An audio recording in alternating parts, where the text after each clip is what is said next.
Welcome.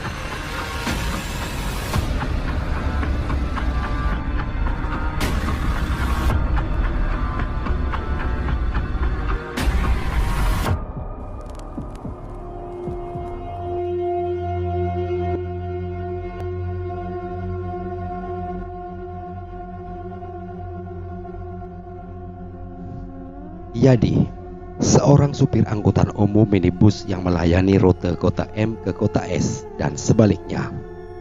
M adalah sebuah kota kecil setingkat kecamatan yang berjarak sekitar 100 km dari kota S. Durasi perjalanan kurang lebih 5 jam. Yadi sendiri bertempat tinggal di kota M. Kota M berlokasi di pesisir selatan, Banten.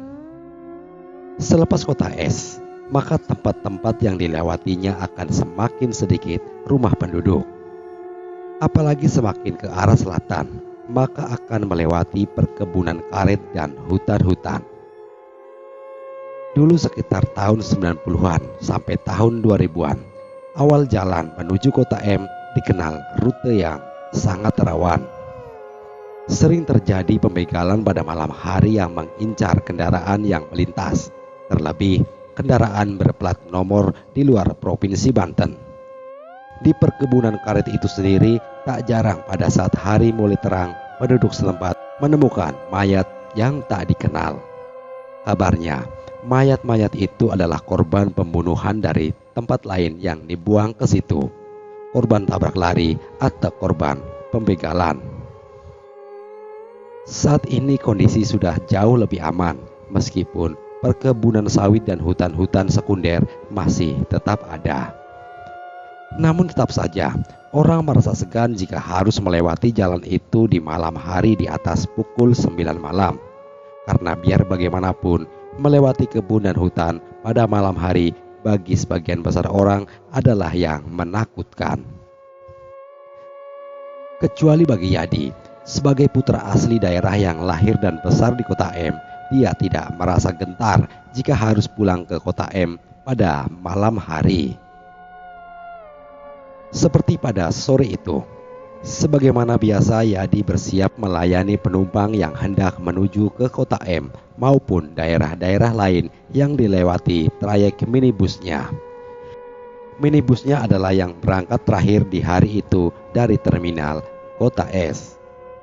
Sengaja dia mengambil waktu sore karena sekalian pulang. Waktu menunjukkan pukul 5 sore, minibusnya keluar dari terminal. Selama setengah jam menunggu, ia mendapati 4 penumpang dari kapasitas 12 penumpang apabila sesuai kursi yang tersedia. Sampai di kota P, minibusnya kembali memasuki terminal untuk transit dan mengangkut penumpang yang lain yang hendak ke kota M. Kota P merupakan kota yang terletak di tengah-tengah antara kota S dan kota M. Kota P juga bukanlah kota yang besar, hanya kota kabupaten saja. Tapi jika dibanding dengan kota M, kota P masih jauh lebih ramai.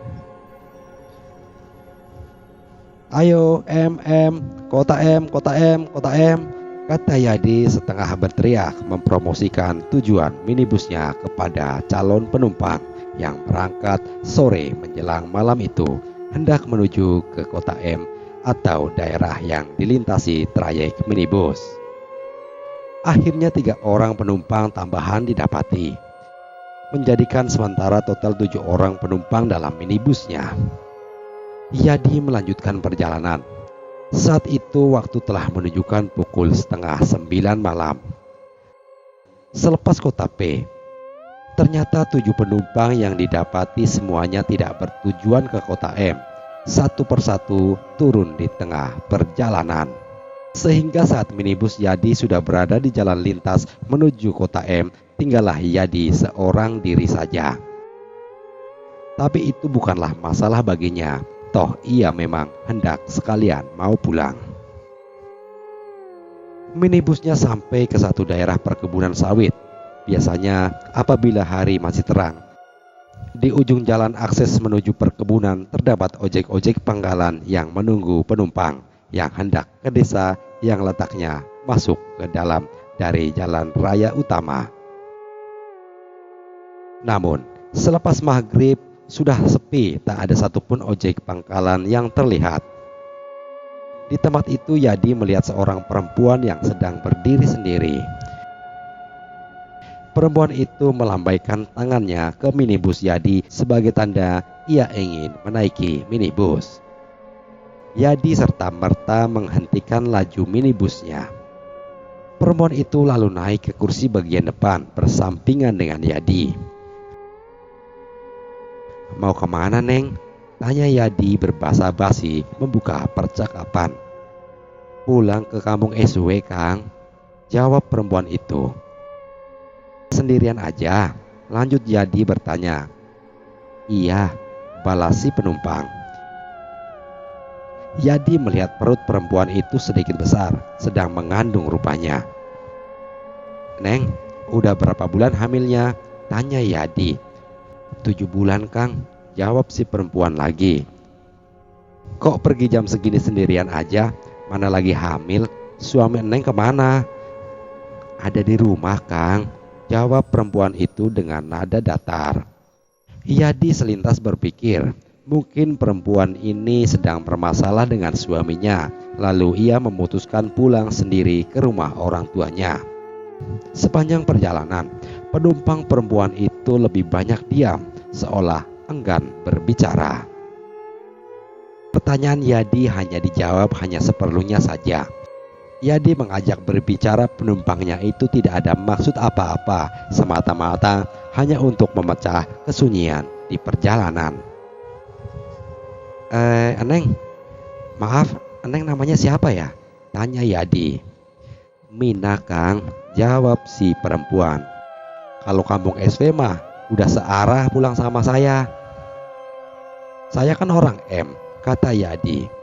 Perempuan itu tidak merespon. "Nanti saya antar sampai depan rumah ya, Neng.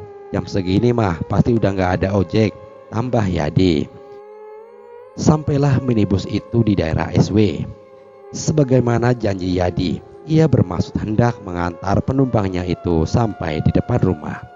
Ternyata lokasi rumahnya cukup jauh masuk dari jalan raya. Tidak banyak rumah penduduk yang ditemui, lebih didominasi kebun yang ditanami pohon jenjeng. "Yang mana rumahnya, Neng?" tanya Yadi. "Itu, Kang, yang rumah cat biru," jawab si penumpang. Minibus berhenti di depan rumah pagar yang dimaksud. "Berapa ongkosnya, Kang?" tanya si penumpang. "Udah gak apa-apa, gak usah." Yadi merasa iba kepada penumpang itu sehingga menggratiskan ongkosnya. Setelah mengucapkan terima kasih, perempuan itu membuka pintu minibus dan turun perlahan. Ia masuk ke dalam rumah tanpa menoleh-noleh lagi. Yadi melihat sekeliling rumah si perempuan penumpang itu. Ia melihat bendera kuning terpasang. "Oh, ada keluarganya yang meninggal ternyata, makanya dia pulang," kata Yadi dalam hati. Yadi lalu memutar balik minibusnya menuju ke arah jalan raya. Setiba di jalan raya, tidak jauh dari belokan menuju kampung rumah si penumpang, Yadi menghentikan minibusnya di sebuah warung yang masih buka dengan maksud hendak membeli rokok. Pemilik warung yang melihat minibus Yadi keluar dari arah perkampungan menanyakan dari mana Yadi barusan. Dijawab oleh Yadi, baru mengantar penumpang perempuan sampai ke depan rumahnya.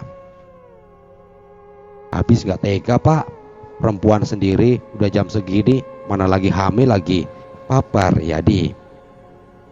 "Di mana turunnya?" ucap si bapak pemilik warung itu.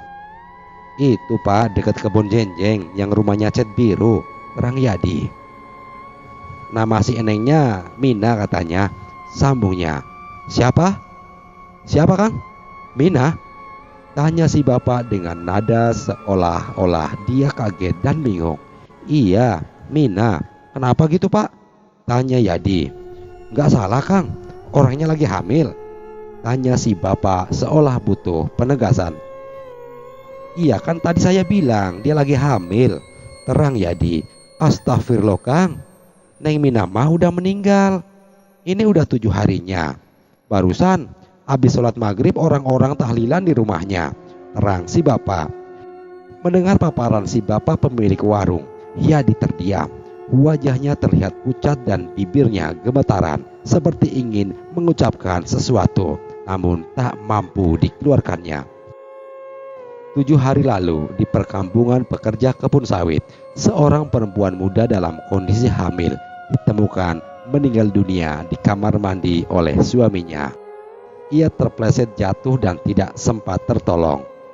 Saat kejadian, suaminya sedang bekerja di kebun sawit. Perempuan itu bernama Mina. Demikian cerita kali ini. Sekian dan terima kasih.